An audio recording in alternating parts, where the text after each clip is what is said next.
The first time Amos Fletcher laid eyes on Dorothy Kendrick, she was standing in the middle of the main street of Calico Flats, Texas, in the blazing summer of 1874, arguing with a mule who had decided, with the full stubbornness of his species, that he was not moving another single inch toward the livery stable no matter what that red-haired woman had to say about it. Amos had ridden into town that morning with dust on his boots and a tired horse beneath him, and not much else to recommend him, except the recommendation letter tucked into his breast pocket. A letter written in the shaking hand of a man named Gerald Kendrick, who had hired Amos sight unseen to manage the Kendrick cattle operation some 40 miles south of town. He had not expected that his first act upon arriving in Calico Flats would be to dismount his horse and take hold of a mule's bridle so that a young woman could untangle her skirts from the stubborn animal's harness without falling face first into the dirt of Main Street. "Much obliged," she said, not even looking at him, her attention entirely fixed on a leather strap that had wound itself around her wrist in a manner that seemed almost personally offended. "Happy to help," Amos said. He got the mule moving with a firm word and a scratch between the ears, the kind of casual authority that came from a man who had spent the better part of his 28 years persuading livestock that his ideas were better than theirs. She finally looked up at him then, and Amos Fletcher, who was not a man given to flights of fancy or poetic thinking, felt something shift behind his ribs in a way he could not entirely explain. She had eyes the color of creek water in autumn, green and brown all mixed together, and a smear of red dust across her left cheekbone that she had not noticed, and she was looking at him with a combination of gratitude and the particular suspicious appraisal that a capable woman gives a man who has just helped her before she decides whether to thank him properly or tell him she could have managed on her own. "Dorothy Kendrick," she said, and offered her hand like a man would. He shook it. "Amos Fletcher." The shift in her expression was immediate and interesting. "You are the new ranch manager," she said. "That would be me. My father hired you. He did. Without consulting me," she said, and there was a particular quality to those words that told him this was not a new argument, just a new chapter of an old one. "I wouldn't know about that," Amos said carefully, because he was a man who had survived the better part of a decade working other people's land by knowing exactly where his business ended and other people's began. Dorothy Kendrick looked at him for another long moment, measuring something, and then she nodded once, the kind of nod that passes judgment without revealing the verdict. "Well," she said, "you had better come out to the ranch then. My father is expecting you."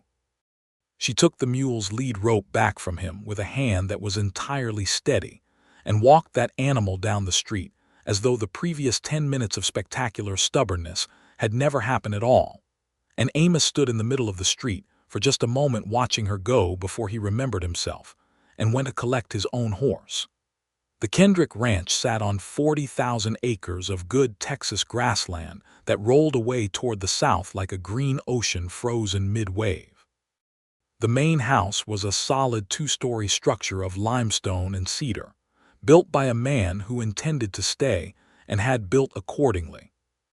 There were 2 good barns, a bunkhouse that could sleep 12 hands, a smokehouse, a chicken yard, a kitchen garden, and a windmill that turned slow and steady in the afternoon breeze. It was the kind of property that told you everything you needed to know about the man who had built it: careful, thorough, proud. Gerald Kendrick himself was 61 years old and looked every year of it. He had the rangy build of a man who had worked hard all his life, but there was a yellowish quality to his skin, and a careful way he had of moving that told Amos, even at first glance, that something was wrong with him in a way that went beyond ordinary tiredness. He shook Amos's hand with a grip that was still firm by instinct but not quite as strong as it wanted to be, and he looked Amos over with dark eyes that were sharp and present even if the body behind them was not what it had been. "Fletcher," he said. "Good, you are here." "Yes, sir." "Come inside, we need to talk." Dorothy had gone somewhere around the back of the house, apparently having duties she preferred to her father's business meeting. And Amos followed Gerald into a study that smelled of tobacco and old paper, and the particular dry warmth of a room where a man had spent many evenings thinking. Gerald Kendrick poured 2 glasses of whiskey without asking whether Amos wanted one, which Amos had always considered a reliable measure of a man's character, and they sat down across a big oak desk from each other in the amber afternoon light. "I am going to be direct with you," Gerald said. "I did not hire you because you are the most experienced ranch manager in Texas, though your references are excellent. I hired you because you came recommended to me by Thomas Hale, who is my oldest friend and who tells me you are an honest man, and because honest men who know cattle are rarer than they ought to be. I appreciate that, Mr. Kendrick." "I am dying," Gerald said without dramatics or self-pity, in the same tone he might have said it was going to rain this week. "My liver, the doctor tells me, I have perhaps a year, perhaps less." Amos held the man's gaze and did not offer any of the useless consolations that would have annoyed them both. "I am sorry to hear it," he said simply. "I have one daughter," Gerald continued. "Dorothy. She is 23 years old. She has run this ranch alongside me since her mother passed 8 years ago, and she is more capable than half the men I have ever hired. But when I am gone, she will be alone on 40,000 acres with 12 ranch hands and every land-grabbing opportunist in 3 counties looking sideways at what I am leaving behind. I understand. I need a man I can trust to manage this property honestly, protect its interests, and this is the part I need you to hear carefully, to respect my daughter." Gerald set his whiskey glass down and looked at Amos with the particular intensity of a man spending his remaining time on things that matter. "Dorothy does not need a husband. She does not need a man to make decisions for her. She has made it plain to me on multiple occasions, in terms I found quite colorful, that she intends to run this ranch herself and that she does not require a man for the purpose.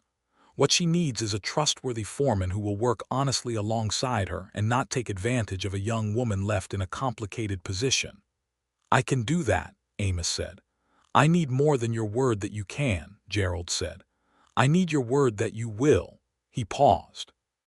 "I am asking you, Fletcher, as a man asking another man for something that matters, promise me you will not pursue my daughter, not while you are employed here, not in a position of authority over the men who work for her. She deserves to be courted by a man who is not also her employee, if she ever decides she wants to be courted at all, and not to have to navigate the complications of a foreman who has ideas about her. She is not a prize that comes with the land. She is a person. Can you promise me that?" The room was very quiet around them. Outside, somewhere distant, a horse was moving across the yard and the windmill was turning in the afternoon heat. Amos Fletcher was a man who understood the weight of a promise made to a dying man.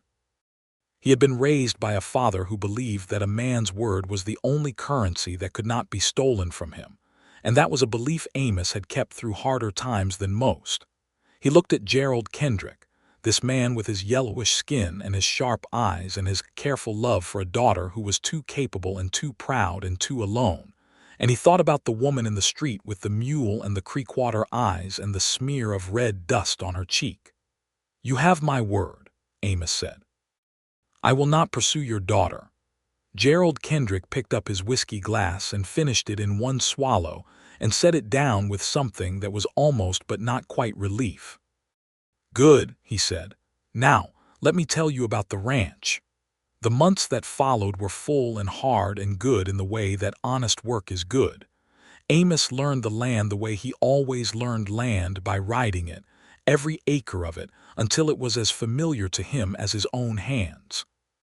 The Kendrick spread had 3 main pastures for cattle, a series of water sources that included 2 natural springs and the windmill-fed tank near the east barn, a grass situation that was better than most of the surrounding ranches owing to Gerald's careful land management, and a small herd of horses that Dorothy managed personally, and that were, in Amos's assessment, the finest quarter horses he had seen in Texas. Dorothy herself was a constant presence. She was up before the sun and out after it, and she moved through the ranch with the particular ownership of someone who had earned every square foot of it through years of work that most people assumed she had not done. She could doctor a sick calf, read the weather in the color of the evening sky, identify a fence post that was about to fail by the quality of sound it made when she struck it, and negotiate with cattle buyers in Calico Flats with a sharp intelligence that usually left those buyers slightly dazed and somewhat lighter in their wallets. She also argued with Amos regularly and without apparent self-consciousness about nearly everything. They argued about the north pasture rotation. They argued about the shoeing schedule for the work horses. They argued about which of the ranch hands should be given more responsibility and which ones needed watching. They argued about the price Gerald had agreed to for the winter hay supply and whether it was worth going back to renegotiate. They argued, memorably and at some length, about a bull named Colonel that Dorothy thought was ready for the upcoming breeding season and that Amos thought looked like he had a foot problem that needed addressing first. Amos was right about the foot. He was careful not to be insufferably right about it. What he noticed, because he was paying attention whether he intended to or not, was that Dorothy Kendrick argued with him differently than she argued with everyone else. With the ranch hands, she was clear and direct and occasionally sharp in a way that left no room for discussion. With the cattle buyers in town, she was precise and strategic and gave nothing away that she did not intend to give. With her father, she was gentle in a way she thought no one noticed, adjusting to his fatigue without ever acknowledging it in words, making decisions look like questions, so that Gerald still felt the agency of a man running his own land. With Amos, she argued as though she expected him to argue back, as though she wanted someone who would push against her thinking and make her defend it, not because she was wrong but because the process of defending something good made it stronger. She argued with him the way people argue with equals, which was something Amos valued more than he expected to. Gerald noticed. Amos could see it in the older man's eyes sometimes at the dinner table, a calculation, a hope, something he was keeping careful and quiet as he watched his daughter talk to this man she had not wanted and had come to rely on anyway. Amos kept his promise. He kept it carefully and deliberately, not because it was always easy, but because a promise made to a dying man meant something, and because Dorothy Kendrick deserved exactly what her father had asked for her, a man in her corner who was not also angling for something more. But he noticed things. He noticed that she had a habit of reading on the front porch in the evenings after supper, a book in her lap and her boots off and her feet tucked under her like a girl, and that it was the only time she looked entirely without armor. He noticed that she kept a small cactus wren nest in a glass jar on the kitchen windowsill, because some sentimentality had made her bring it in from the fence post where she had found it. He noticed that she was afraid of very little except her father's illness, which she watched with a steady attention that had a kind of grief underneath it that she had not yet permitted herself to feel. He noticed all of this and did nothing with any of it, because he had given his word. Gerald Kendrick died on a Tuesday in March of 1875, with the Texas spring just beginning to show itself in the bluebonnets along the creek and the lengthening of the days. He died at home in his own bed, with Dorothy beside him and the whole ranch quiet around them in a way that felt like the land itself was paying attention. He was not in particular pain at the end, which was the one mercy the disease had extended. He was simply tired, and then he was gone. Amos did not intrude on Dorothy's grief. He managed the ranch in the days around the funeral with a thoroughness that freed her from having to think about any of it. The hands were paid. The animals were cared for. The arrangements in town were made through the lawyer whose name Gerald had written down months ago in the same steady preparation with which he had managed everything else. Amos did all of it without being asked, and he was careful to inform Dorothy of everything he did so that she remained in full understanding of her own affairs, and he knocked before he entered any room she was in and called her Miss Kendrick in front of the hands, and kept himself at precisely the professional distance Gerald had asked for. The spring roundup came 3 weeks after the funeral, which was good timing in a way, because work is one of the better medicines for grief. Dorothy rode with the hands on the first day of the roundup, in a way that told everyone present she was not a woman who intended to be sidelined by sorrow or by the fact of now being alone, and Amos rode alongside her as her foreman and felt the steady, complicated thing behind his ribs and kept it firmly where it belonged. The trouble started in May. Calico Flats had a land office, and the land office had a man named Clarence Holt, who held the position of county assessor, and who had been looking sideways at the Kendrick property for 2 years because Clarence Holt was the kind of man who considered other people's success to be a resource he had not yet accessed. He was 45, well-dressed in the particular way of men who want you to think they are more successful than they are, and he had connections that went sideways and backward through Comanche County in a web of small favors and carefully held information that gave him a certain kind of informal power. Holt came out to the Kendrick ranch on a Wednesday in early May with 2 other men and a briefcase and a smile that did not reach his eyes, and he stood in the yard and asked to speak with the owner of the property. Dorothy came out of the house herself. She had flour on her hands because she had been in the kitchen, and she wiped them on her apron and stood on the porch steps and looked down at Clarence Holt with an expression of polite and entirely cold attention. Amos was at the barn when this arrived, and he came across the yard at a pace that was unhurried but deliberate, arriving at the edge of the porch before Holt had finished his opening pleasantries. "Miss Kendrick," Holt said, "I represent several concerns that have an interest in the future of this property, now that your father, God rest him, has passed. There are some questions about the outstanding tax assessments that I believe we should discuss at your earliest convenience." "There are no outstanding tax assessments," Dorothy said, in a tone that was polite and completely flat. "I'm afraid there are," Holt said, and opened his briefcase with the practiced gesture of a man who has rehearsed this particular performance. "The 1873 and 1874 property assessments show a discrepancy in the acreage calculation that results in an underpayment of—" "There is no discrepancy," Dorothy said. "My father paid his taxes in full every year. I have the receipts." "Those receipts may not account for the corrected assessment," Holt said smoothly. He had a document. He presented it with the particular confidence of a man who knows that most people are more frightened of official-looking paper than they have any reason to be. Amos stepped up onto the porch beside Dorothy, not in front of her, not between her and Holt, but beside her, and looked at the document with the careful attention of a man reading something he intends to understand rather than be impressed by. "This is dated last week," Amos said. "The correction was filed last week," Holt agreed. "Which means it was filed after Mr. Kendrick's death," Amos said. "Interesting timing for a correction to a 1873 assessment." A flicker of something moved across Holt's face and was quickly gone.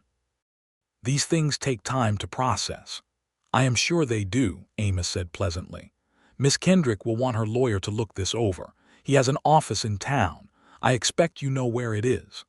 Of course," Holt said, with his smile getting slightly thinner at the edges.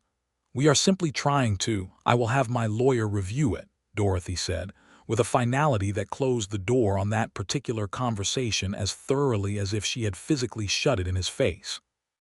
"Thank you for riding out, Mr. Holt." Holt left. His 2 companions had not said a word the entire time.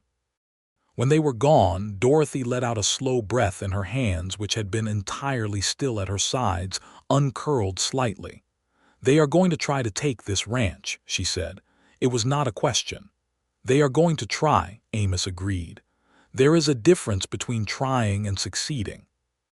She looked at him then, and there was something in her face that was neither the professional attention she gave him during work nor the argumentary sharpness she brought to their debates, but something underneath both of those, something quieter and more real, and Amos felt it land somewhere in him with a precision that he immediately and deliberately did not follow. "Thank you," she said, "for staying. I am your foreman," he said. "Staying is what I do." The matter with Holt went to Gerald's lawyer, a careful man named Edwin Price who had practiced in Calico Flats for 20 years and who took one look at Holt's documentation and said the word "fabricated" with the quiet satisfaction of a man who has been waiting a long time to use it. The tax records at the land office confirmed that Gerald Kendrick had been current on all assessments, and the correction that Holt had filed turned out to have the signature of a deputy assessor, who, upon being questioned, turned out to have been in San Antonio on the date the document was supposedly signed. It was handled quietly, the way these things often were in 1875, without courthouse drama or formal accusation, but it was handled firmly enough that Holt understood the message and did not come back to the Kendrick ranch with briefcases or fabricated documents again. He remained in Calico Flats, watching from the edges of things, and Amos noted this with the peripheral attention of a man who knows that certain problems, when they fail the first time, simply become more patient. Summer settled over the ranch like a heavy blanket, and everything was work and heat, and the particular satisfaction of land well managed. The herd was strong. The horses were flourishing. Dorothy had taken on a new hand, a young man named Billy Cass who was 17 and enthusiastic and terrible at roping, but showed real promise with the horses. And she was teaching him in the patient way she had with animals and young people that Amos had not expected, and found himself watching with something that might have been tenderness if he had permitted himself the word. There was an evening in June that Amos would remember for the rest of his life with the precise, aching clarity that certain moments are stored in a man, not because anything happened in it, but because of how close something came to happening and what he chose to do instead. He had been working late in the barn, doctoring a mare that had cut her leg on the fence, and when he came out into the evening, it had cooled into something genuinely beautiful, the kind of Texas evening where the sky goes from orange to purple to a deep blue that looks like velvet, and the stars come out so many and so bright that the horizon seems to glow. Dorothy was on the porch with her book, as she often was, but she had not been reading. She was watching the sky. He stopped at the foot of the porch steps, not intending to stop, just finding himself stopped, and she looked down at him and then back at the sky, and the silence between them had a quality that he recognized with a kind of despair as comfortable. Not the silence of strangers, not the silence of people who have nothing to say. The silence of people who have enough to say that they have stopped needing to say it constantly. "Beautiful evening," he said, because sometimes the only thing to do with a beautiful evening is acknowledge it out loud so that it knows you noticed. "It is," she said, and then, after a moment, "My father used to sit out here most evenings. He said he built this porch first, before he built anything else on this property, because a man should know what he is working toward." Amos was quiet for a moment. "That sounds like him." "You knew him only a year," she said, "but you knew him well, I think. He was a man you could know quickly if you were paying attention." "He was a good man," Amos said. It was simple and entirely true. Dorothy set her book down on the railing and looked at him with the creek-water eyes in the fading light. "What did he ask you?" she said. "When you first arrived, he took you into his study and you were in there a long time, and when you came out you were different, quieter somehow. What did he ask you?" Amos was still for a moment. He looked up at her on the porch steps with the stars beginning properly overhead and the summer warmth rising off the ground beneath his boots. "He asked me to be honest," Amos said, "and to look after the ranch." It was not a lie. It was simply not all of the truth, and he could see in her expression that she knew this, but she did not push it, and the evening settled back into its velvet quiet, and Amos said good night and went to the bunkhouse and lay on his bunk and stared at the ceiling for considerably longer than he had any good reason to. He had promised. He held on to that. The trouble with Clarence Holt resurfaced in August, but it came from a different direction this time. which was what Amos had been expecting. Holt had found a buyer, a cattle operation out of Fort Worth called the Meridian Cattle Company, which was the kind of enterprise that wore a legal face over an essentially predatory instinct, and which had been acquiring ranch land throughout central Texas with a combination of debt pressure, legal maneuvering, and occasional outright intimidation. The Meridian Company's representative arrived in Calico Flats and began making inquiries about who held mortgages or liens on local ranch properties. And those inquiries eventually landed on the Kendrick Ranch in the form of a letter delivered to Dorothy through the mail, which stated in calm and professional language that the Meridian Cattle Company was aware of the property and would be interested in discussing a purchase, should Miss Kendrick find herself in need of liquidity following her father's estate settlement. Dorothy read the letter twice, folded it carefully, and handed it to Amos across the breakfast table with an expression that was entirely composed and that would have fooled most people. Amos had been watching her for 8 months. He was not most people. "They are fishing," he said. "Fishing for what?" she said. "There are no debts on this property. My father was as careful about debt as he was about everything else. The ranch is free and clear." "They do not necessarily know that," Amos said. "Or they know it, and they are hoping you do not know the law well enough to realize what they cannot do." He turned the letter over in his hands. "Meridian has been working through Comanche County for 2 years. 3 ranches have sold to them. 2 of those were under pressure from assessment disputes." "Holt," she said flatly. "Likely, though proving that connection would be its own project." He set the letter down. "The question is whether you want to simply defend the property or whether you want to make it clearly not worth attacking." She looked at him across the table in the morning light, and he thought, with the part of his mind he had assigned to keeping observations that were none of his business, that she looked tired in a way she had not in the spring. Not physically tired, but the kind of tired that accumulates when a person has been managing things alone for a long time without being able to put the weight down even for a moment. "What do you recommend?" she said. "2 things," Amos said. "First, get Edwin Price to file a full and clear title declaration with the county court. It goes on public record, and it makes any future legal challenge to the property significantly harder to launch without obvious motivation. Second," he paused, "you should know that Meridian has a weakness.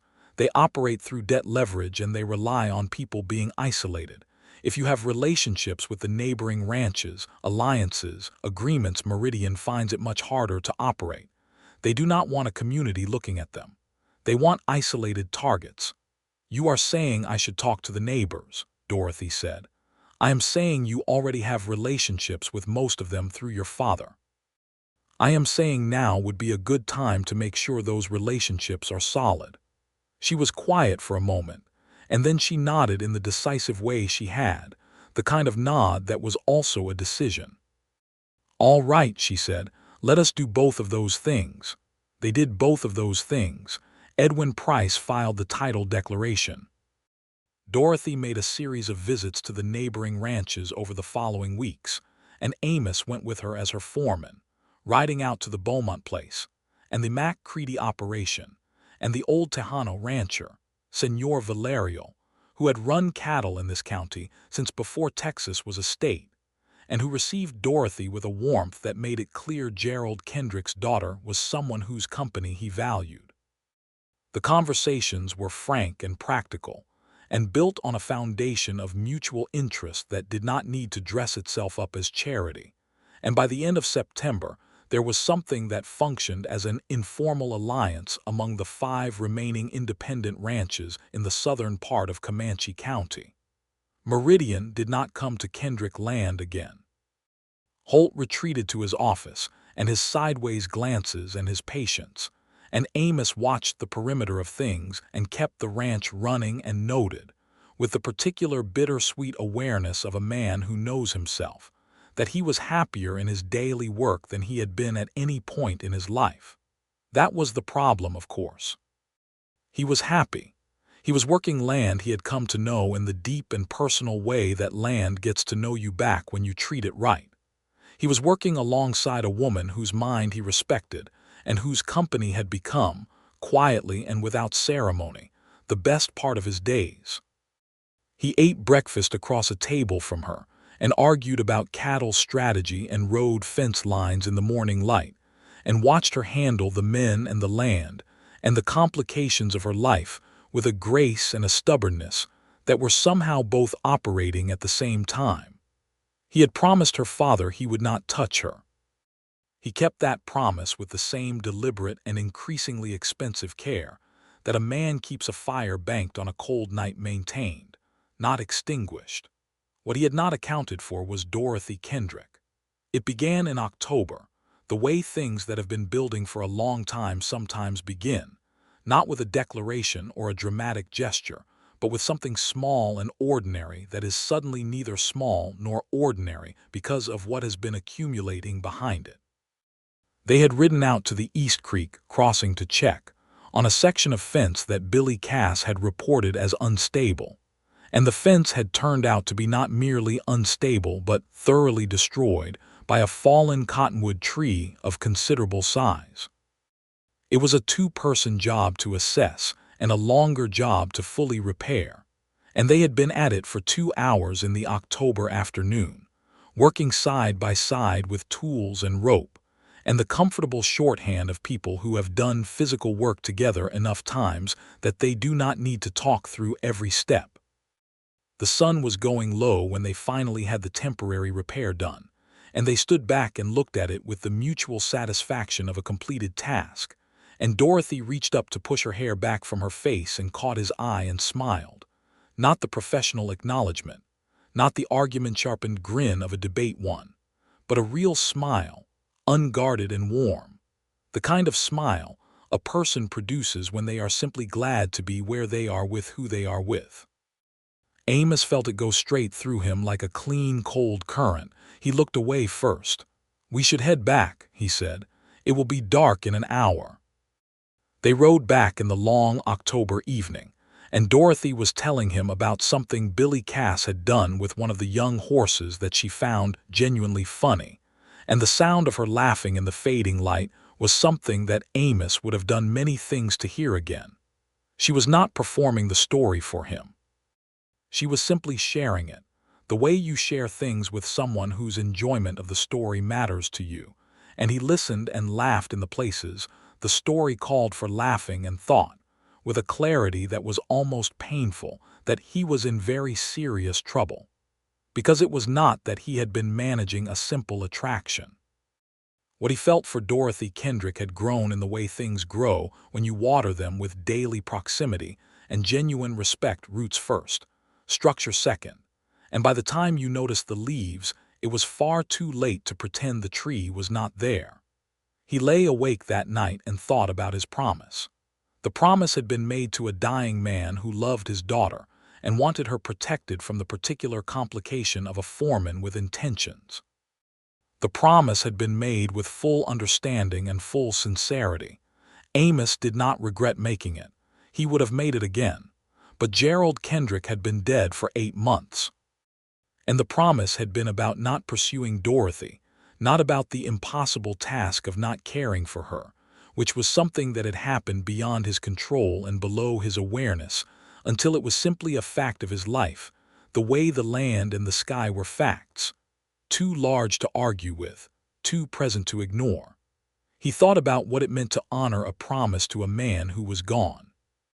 He thought about whether Gerald Kendrick, who had been sharp-eyed and careful, and who had watched Amos and Dorothy argue about cattle over his dinner table for nearly a year, would have anticipated this outcome. He thought about what the spirit of that promise actually was: a protection of Dorothy from exploitation, from the complications of power imbalance, from a man who might use his position to pressure her into something she had not freely chosen. And he thought about the smile by the creek, which had been free and uncalculated and given to him as though she trusted him with it. He was still holding his promise. He intended to keep holding it. But he was also beginning to understand that the harder question was not whether he would act on what he felt.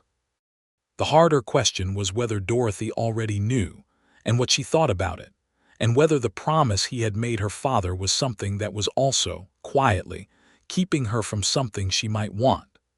November brought a cold front down from the north, and the cattle had to be moved to the south pasture, and there was a great deal of practical work that left very little room for anything else, which was a relief.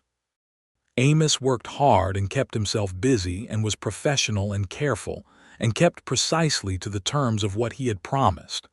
Dorothy watched him. She had been watching him for months in the way that she watched everything on this ranch, with attention and intelligence, and without making a performance of the watching. She watched the way he worked, which was thorough and unhurried, and without the need for anyone to notice. She watched the way he treated the hands, which was fair and direct and occasionally stern in a way that was never personal. She watched the way he was with her father's land, the particular care he took, the way he learned it and tended it as though it mattered to him in a way that went past employment. And she watched the way he was with her, the careful professional distance, the knock before entering, the Miss Kendrick in front of the hands, the way he argued with her as an equal and then stepped back and let her make the final call without making her feel she owed him the agreement, the way he had stood beside her on the porch steps when Holt came beside her, not in front of her. She was not a woman who had spent much time thinking about men in the romantic sense. She had spent most of her adult life running a ranch and caring for her father, and finding that those two occupations left very little room for the kind of feelings that the ladies in Calico Flats seemed to find endlessly fascinating. She had been proposed to twice, both times by men who proposed to the land more than they proposed to her, and she had declined both times without significant regret. She was thinking about Amos Fletcher in a way that was different from those previous considerations, and the difference was significant enough that it had been keeping her company on the porch in the evenings for several months. She had noticed when he looked away. She was not foolish about it. She understood the situation. He was her foreman, hired by her father, and her father had been a man who cared about the proprieties of things, not because of convention, but because he understood that certain situations were genuinely complicated, and genuine complications deserved genuine caution. She did not know what her father had said to Amos in that study on the first day, but she had her suspicions, and those suspicions were confirmed by the quality of Amos's careful distance, which was the distance of a man maintaining something rather than the distance of indifference. And she had been thinking about that. It was a Thursday evening in late November when Dorothy Kendrick decided she had been patient with the situation long enough. Amos was in the barn. She knew he was in the barn because he was almost always in the barn at this hour, doing the last checks of the evening with the methodical care that characterized everything he did. She had a lamp in her hand and a shawl around her shoulders, and she had told herself, coming across the yard in the cold, clear night, that she was going in to check on the mare's leg. She was not convincing herself particularly hard. The barn was warm with horse heat and hay smell, and the particular piece of enclosed animals settling for the night. Amos was at the far end hanging a bridle on its peg, and he turned when she came in with the lamp and the expression on his face unguarded just for a moment before he arranged it into its usual calm was something she tucked away. "Everything all right?" he said. "Yes," she said. "I wanted to check on Rosie's leg. I just looked at it. It is healing well." He paused. "She is in the third stall." "Good," Dorothy said. She walked down to the third stall and looked at the mare's leg, and it was, as he had said, healing well, and she stood there for a moment with her lamp, and then turned around and walked back toward him and stopped when they were perhaps 6 feet apart, which was the distance they maintained in enclosed spaces because they were both apparently very committed to that particular distance. "What did my father ask you?" she said. "Actually ask you." The barn was quiet around them. Outside, the wind was making its November sound across the plains. One of the horses shifted in its stall. Amos held her gaze. "He asked me not to pursue you," he said. "He was specific about it. He said you deserved not to have a foreman with ideas about you complicating your life." Dorothy was quiet for a moment. "And you promised him." I promised him. You have kept that promise, she said. It was not an accusation and it was not quite a compliment. It was an observation stated with precision. Yes, he said. My father, Dorothy said slowly, was a good man. He loved me. His intentions were entirely good and I would not for a moment question them. She looked at Amos steadily. But I am 23 years old and I am standing in my own barn, and I believe I am capable of deciding for myself what I want and do not want. My father made a promise on my behalf without my knowledge, and I think we can both agree that whatever the intention, I did not make that promise. Amos was very still. I am not telling you what to do, Dorothy continued, with the careful directness she brought to things that mattered. I am telling you that I am aware of what has been happening between us for the better part of a year, and I am aware that you have been maintaining something with considerable effort, and I am telling you that I have made no such promise, and I do not intend to make one. The silence that followed was the kind that holds its breath. Amos Fletcher had a man's careful control of his face, built up over years of poker games and hard situations, and the general poker-faced requirement of working in places where showing too much cost too much. But he was not, apparently, entirely proof against Dorothy Kendrick, standing 6 feet away in her barn in November telling him in the direct and clear way. She told all true things that she had not promised what he had promised, and some of that control came undone in a way that he neither stopped nor tried to hide. Dorothy, he said, and it was the first time he had said her name like that, not Miss Kendrick, not with the professional remove, just her name in his voice in the warm dark of the barn. Amos, she said, and then she crossed the 6 feet. She took his face in her hands and kissed him. She was the one who moved first, and she was neither tentative nor uncertain about it.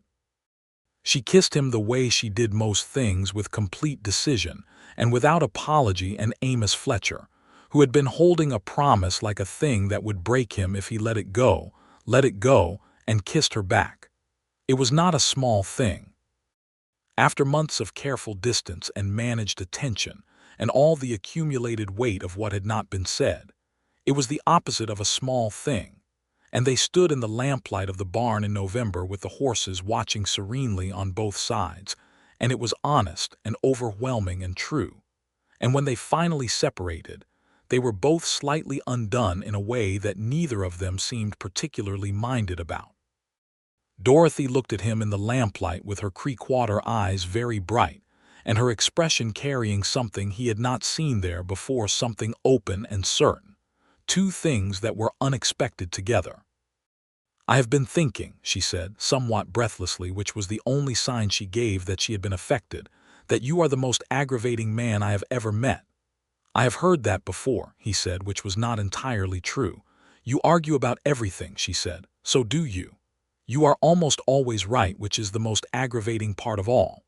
Almost always, he said. She laughed. That real laugh, the one from the October evening, and it moved through him like the warmest thing. He reached up and tucked a strand of hair back from her face with a gentleness that surprised them both, and she let him, and neither of them spoke for a long moment. I did promise your father, he said, because he needed to say it, because it needed to be between them and acknowledged and not buried under the moment. I know, she said, and I know it came from him caring about me, but he asked you not to pursue me. He did not ask me to stay still. She looked at him with the particular seriousness she reserved for things that mattered, and he did not ask either of us to be unhappy. No, Amos said. He did not. He was a smart man, Dorothy said. He was, Amos agreed. He would have liked this, she said. And there was a grief in it, a genuine grief that she was carrying the way she carried everything, openly but steadily, not hidden, not collapsed under. I think so, Amos said. I think that is why he asked me what he asked me, not because he wanted this not to happen, but because he wanted it to happen right. Dorothy was quiet for a moment, looking at him, and then she nodded, slowly and with something that was both sadness and peace in it. Then let us do it right, she said.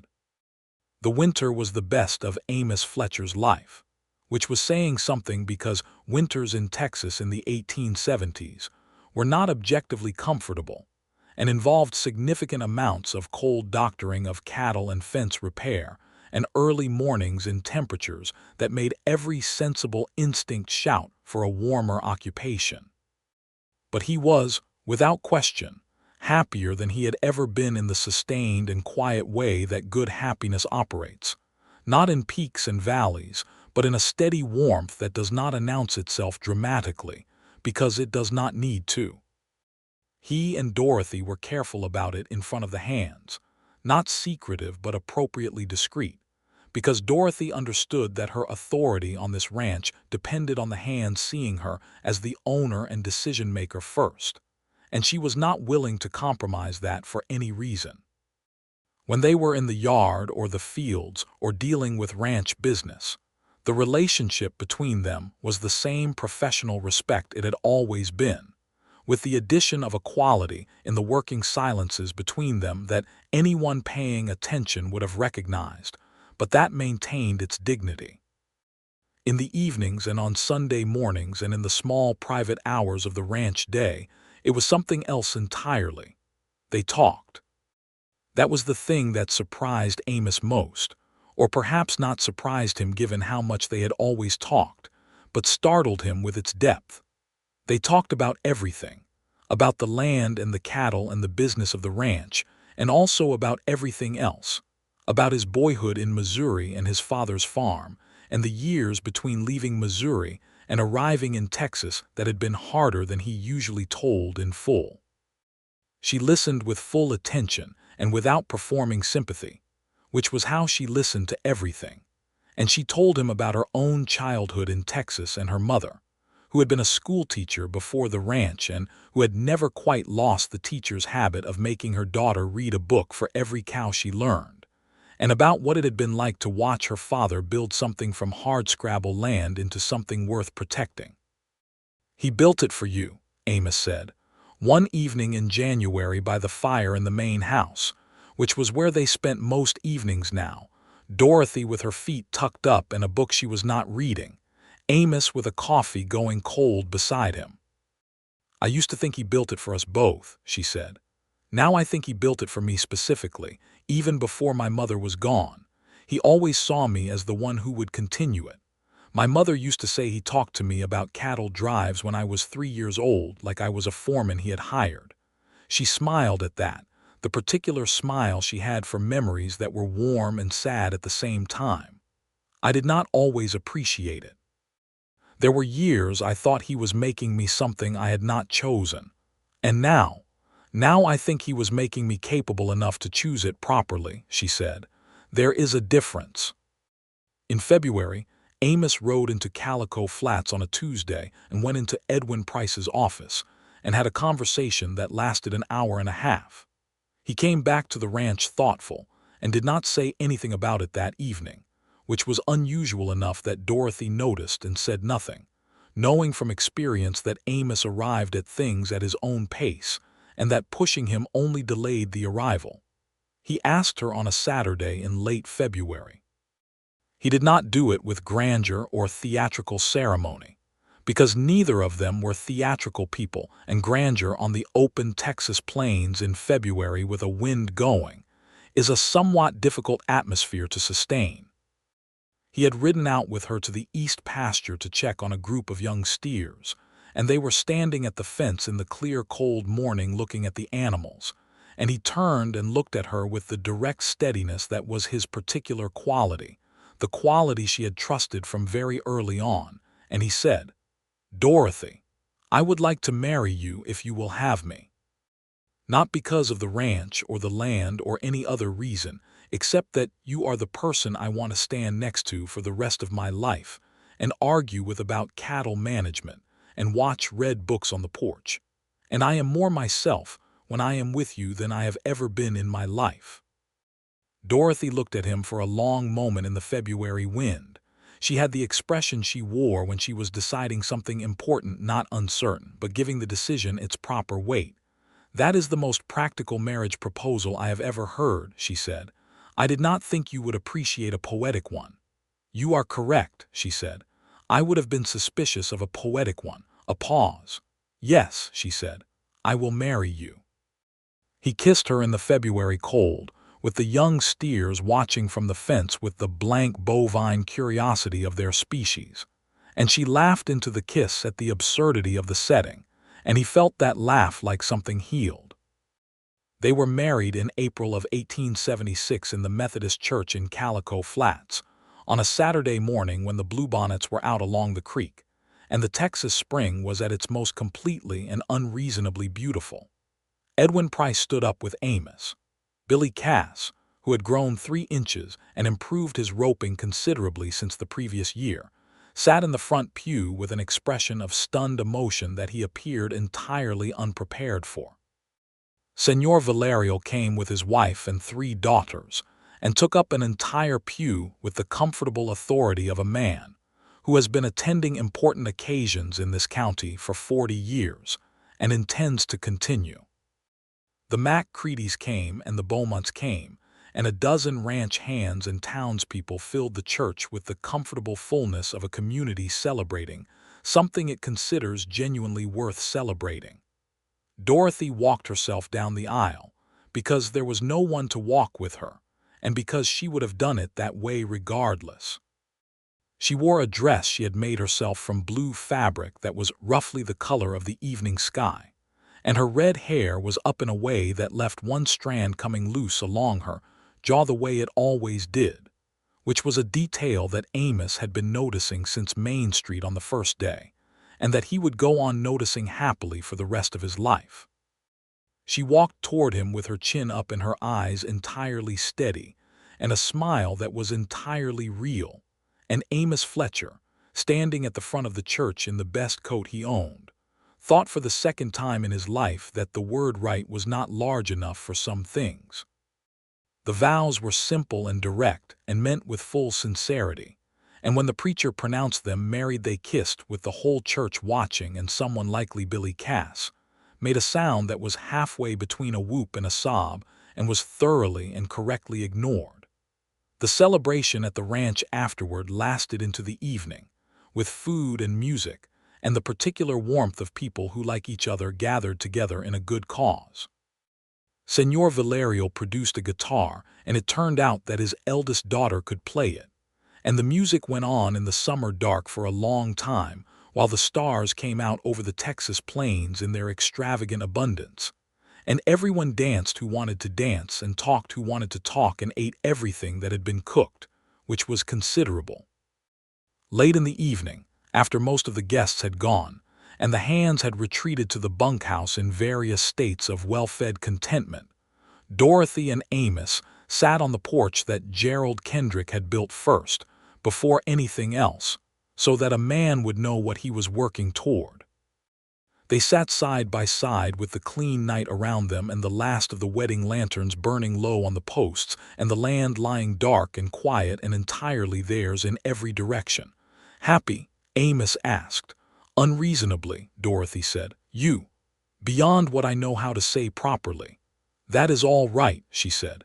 You do not need to say it properly. She leaned her head against his shoulder, and he put his arm around her, and they sat in the pleasant and perfect quiet of people who have come home to each other. And the windmill turned in the night breeze overhead with its slow and steady measure. The years that followed the wedding were full in all the ways that a life built on good land and genuine partnership can be full. The ranch prospered. Amos and Dorothy worked it together with the same complementary intelligence they had brought to it before, the difference now being that the professional remove was gone, and what remained was the natural authority of 2 people who each brought something the other did not have, and who trusted each other with it completely. In the spring of 1877, their son was born. They named him Gerald for her father, which was right in every way that mattered. He arrived at the end of April when the bluebonnets were out again, as though he had a sense of occasion, and he was red-haired like his mother and serious-eyed like his father, and Dorothy held him in the lamplight of the upstairs bedroom and looked at Amos with an expression that was too large for any single word to contain. Gerald, she said softly. Gerald, Amos agreed. Billy Cass, who was now 18 and had been promoted to head wrangler, and was still occasionally overcome by emotion at the wrong moments, cried openly in the barn when he heard the news, and defended this later by noting that it had been a difficult week for dust in his eyes. Gerald Kendrick Fletcher was followed, 3 years later in 1880, by a daughter they named Clara, after Dorothy's mother, who was born in late summer and came into the world with considerable opinions about the timing and the temperature, and made them known immediately and without apology, which Dorothy said was entirely appropriate. Clarence Holt left Calico Flats in 1878. His position as county assessor terminated following a proper investigation into certain irregularities in the assessment records that Edwin Price had been quietly building a case about for 3 years. He relocated somewhere east and was not missed. The Meridian Cattle Company began running into legal difficulties of their own that same year, when several of the ranchers they had pressured into selling found lawyers willing to look carefully at the methods that had been used, and by 1881, the company had contracted to a fraction of its former ambition.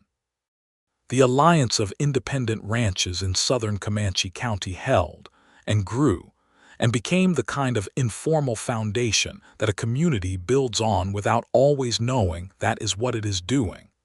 Senor Valerio passed away in 1879. He was buried on his own land, which was the only place any of them could imagine him belonging, and his family carried on his ranch with the same quality of quiet permanence he had established. Amos and Dorothy rode over for the funeral and sat with the Valerio family, and felt the particular grief of losing someone who had been a fixture of the world they were building, and felt also the gratitude of having known him. The ranch grew. They added acreage to the east when the adjacent property came up for sale in 1879, a parcel that extended their creek access and improved their water situation in dry years considerably. They built a new hay barn in 1881 that was twice the size of the old one. Dorothy expanded the horse breeding operation into something that had its own reputation in Comanche County and beyond. Kendrick horses, people called them, which Amos noted with private satisfaction because the name had not changed when she married him. She had kept her name professionally, which was entirely her decision, and which he had always thought was right and sensible. There were ordinary troubles, as there always are dry years and sick animals, and a bunkhouse roof that needed replacing, and the ongoing human complications of managing ranch hands, who were a varied collection of humanity with varied ideas about things. There was a difficult year in 1882 when the winter was harsh, and they lost more cattle than they should have, and had to make hard choices about the breeding stock. There were arguments between Amos and Dorothy that were fiercer than any they had had before they were married, and resolutions that were correspondingly more thorough. But the thread of it, the central, sustaining thread, held. In 1882, on a warm evening in September, Amos was on the porch with little Clara on his knee, who was 2 years old, and had recently discovered that the particular sound she could make when she dropped things off the edge of the porch was deeply interesting to her. And 5-year-old Gerald was lying on the porch boards doing something complicated with a collection of pebbles that he had been explaining with great seriousness for 10 minutes, and that Amos had been listening to with genuine attention. Dorothy came out of the house with 2 cups of coffee and the book she was currently reading, and looked at the scene with an expression that Amos caught from the corner of his eye. The full, unguarded expression of a woman looking at something she had made and finding it entirely and deeply good. She sat down beside him on the porch bench and put a coffee in his hand and leaned into him slightly and looked out at the land in the early evening light, and Clara dropped another pebble off the porch and listened to it land, and Gerald said, without looking up from his own pebble arrangement, "Papa, do you want to hear the rest about the cattle plan?" And Amos said, "I do, tell me the whole thing." And Dorothy laughed quietly into her coffee, and the windmill turned overhead, and the Texas evening came down soft and luminous over their land. There was no dramatic moment to mark it. There was just the light and the warmth and the coffee and the pebbles and the children and the familiar comfortable weight of her shoulder against his arm, and the whole of it assembled into something that Amos Fletcher, who was not a man given to flights of fancy, recognized with full and grateful clarity as happiness. Not the temporary kind, not the kind that asks whether it can last, but the settled, rooted kind that has already become part of the land you stand on. He thought about the morning in Calico Flats in the summer of 1874, the mule on the main street, and the woman with the creekwater eyes and the flour-dusted hands, and the smear of red dust on her cheek. He thought about Gerald Kendrick's study and the whiskey and the promise made in the amber light. He thought about the promise he had kept and what it had cost him, and why it had been right to keep it, and how the keeping of it had, in some way he could not have explained logically, made what came after more solid.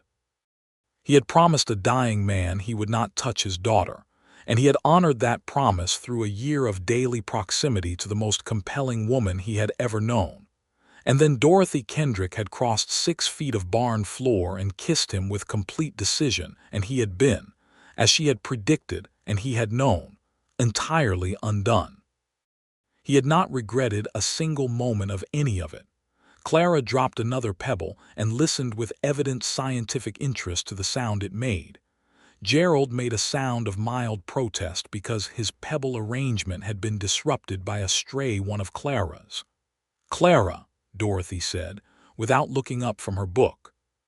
Clara looked at her mother with an expression of absolute innocence, and then looked back at the remaining pebbles on the railing with an expression that made it clear she was simply reclassifying the activity rather than concluding it. "She is going to be trouble," Amos said. "She is already trouble," Dorothy said, with the profound warmth of someone who finds this thoroughly delightful. "She gets it from her mother," Amos said. Dorothy looked at him sideways with the creekwater eyes and the familiar sharpness of her particular humor. "That is the wisest thing you have ever said," she told him, "and also the most dangerous." He kissed her temple, which made Gerald say "Papa" in the long-suffering tone of a 5-year-old who has opinions about the dignity of the porch. Clara used the distraction to push 3 pebbles off the railing in rapid succession, and listened to the results with the expression of a scientist reaching a satisfying conclusion. The evening deepened. The sky went from blue to orange to that deep velvet purple that Amos had first seen from this same porch in the first summer he had lived here, when he had stood at the foot of the steps and said something about beautiful evenings, and Dorothy had told him about her father building the porch first. The stars came out in their improbable abundance.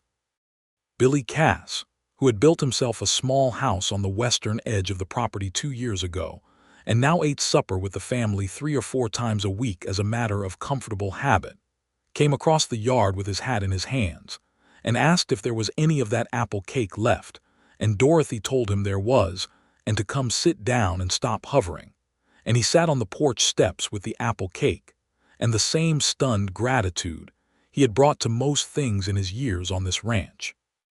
They sat together in the cool September evening, the 5 of them on the porch that Gerald Kendrick had built first, and the land ran away in all directions in the dark, 40,000 acres plus the eastern parcel, all of it tended and known and properly theirs, and the windmill turned in the night breeze with its slow and faithful measure, and the children fell asleep against their parents in the way that children do when they trust the world they are held in.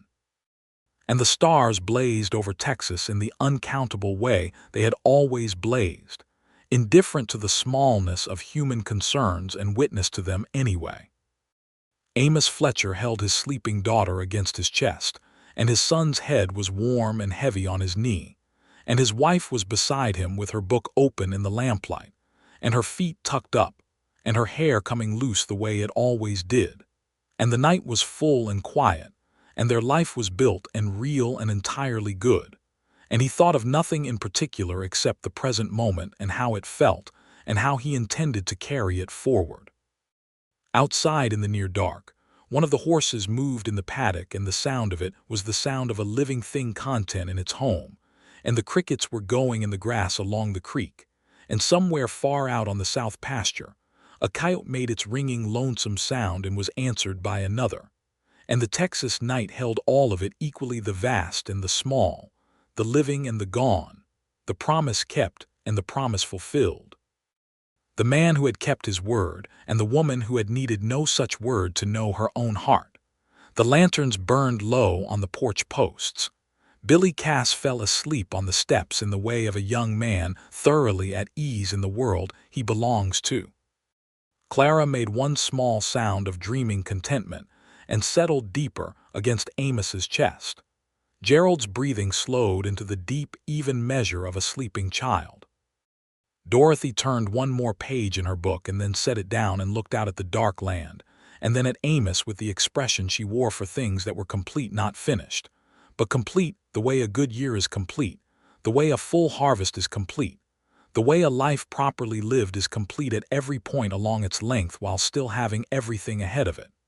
"You know," she said quietly, so as not to wake the children, "my father would have been insufferably pleased with himself." "He had reason," Amos said, equally quietly. "He always did," she said, with the warm sadness that was as close as she ever came to uncomplicated grief, which was the closest she needed to come because she carried him the rest of the way in everything else. In the land she tended, in the cattle she knew, in the capable and full way she inhabited her own life. "He was a good man," Amos said, for the second time since he had first said it at this same ranch on the same porch in the same Texas evening light, and it was as simply and entirely true now as it had been then. "He was," Dorothy said. She reached over and took his free hand, the one not holding Clara, and held it in both of hers with a warmth and a steadiness that required nothing more from either of them.